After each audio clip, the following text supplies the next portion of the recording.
That's right, Gary. A top story nationwide, and also it's centering right here in New England. The feds continue to build their case against principals of the now defunct New England Compounding Center. NECC blamed for a deadly nationwide outbreak of fungal meningitis. Feds seized $1.5 million from 3 different bank accounts belonging to Barry Cadden. Those accounts in his name. He was the head pharmacist there at NECC, responsible for much of the damage, according to prosecutors. Now, also, the Fed seized another $16.8 million in several different accounts. They were held by or linked to Carla or Douglas Conigliaro, the couple from Dedham, both company shareholders. Carla, the majority shareholder. These seizures involve 13 different financial institutions the feds had to go to, and if the convictions come in this case, that money could actually be used to compensate many of the victims from that deadly 2012 meningitis outbreak. That outbreak there linked to the compounding center killed 64 people, sickening nearly 700 others across 20 states. In other news, a potentially crippling blow for the Cape Wind project. You've heard about it from some time now. 2 major utilities, National Grid and Northeast Utilities, that's the parent company of NSTAR, they've terminated their contracts to buy energy from the proposed 130 turbine wind farm. They want to put it in Nantucket Sound on the water.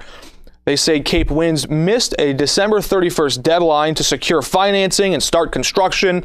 On top of that, they also say Cape Wind failed to post financial collateral, and had they done that, it would have extended their contract. Now, of course, none of this is good news for Cape Wind. They could lose nearly all of their buyers. National Grid had agreed to buy 50% of Cape Wind's production. Northeast Utilities with NSTAR, they had promised to buy more than 25%. Almost 80% total was on the books there. That contract is now void, but Cape Wind says it considers the terminations invalid. They're not accepting it. They're in denial. They argue there are provisions in that contract that would actually extend the deadlines in this case. More to come on this story for sure. Elsewhere, more prospective jurors filling out the questionnaires at the federal courthouse in South Boston as the selection process continues in the jury selection for marathon bombing suspect Johar Tsarnaev. But you won't get to see any of it, the court case that is. 40 years after cameras started showing up in state courts, still no recording of any kind, radio or television, is allowed in federal court. People won't be able to see or hear what is going on unless they're in the courtroom themselves. So no matter how good a reporter is, the information will always be filtered. It goes through people. The reporters select different sound bites, things like this, so nobody gets the entire complete picture unless they're in the room themselves. Many judges and lawyers alike would prefer to increase transparency and let the public see the trial as it happens. And a suspect appears in court to face charges that he killed 3 of his neighbors in a housing complex built for seniors in Andover. A tragic story. Falls Terrace Public Housing for the elderly and disabled there. Salvatore Guiomano is accused of killing Walter Hamilton, George Kettinger, and a third man whose name has not yet been released.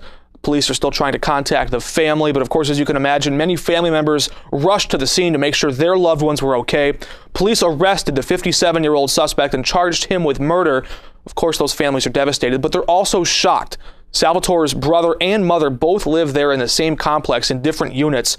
They say Salvatore was bipolar. He was on medication, and they say he can't remember what happened. But police aren't saying anything yet. They won't comment whether or not they've uncovered any kind of motive or intent. They did say Salvatore has a clean criminal record and has not caused any problems in the past. It's a troubling mystery to the families and residents of the senior community there. They say this kind of thing just doesn't happen. It's usually a safe neighborhood.